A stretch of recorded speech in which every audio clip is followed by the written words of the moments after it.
What's up mga kangite? Luto tayo mabilisang ulam. Let's go! So magigisa lang tayo ng trifecta ng panggisa. Siyempre sibuyas. And siyempre bawang.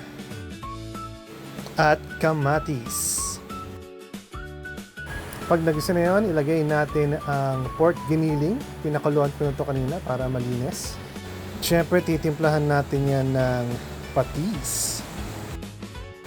At lalagyan din natin ng paminta. Yan.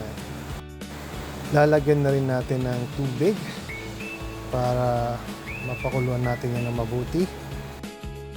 Nilagyan ko na rin pala ito ng toyo at oyster sauce.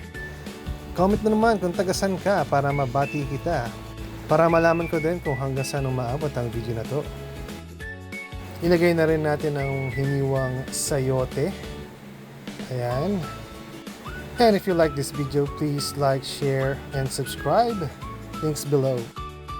And there you have it. Ito po ang aking ginisang giniling, pork giniling with sayote. Ayan. Kung nagustuhan niyo po ito, mag-comment lang kayo at sabihin niyo kung ano pa yung gusto niyo kong lutuin ko sa mga susunod pang video. Again, maraming salamat sa panonood mga kangiti. Yeah!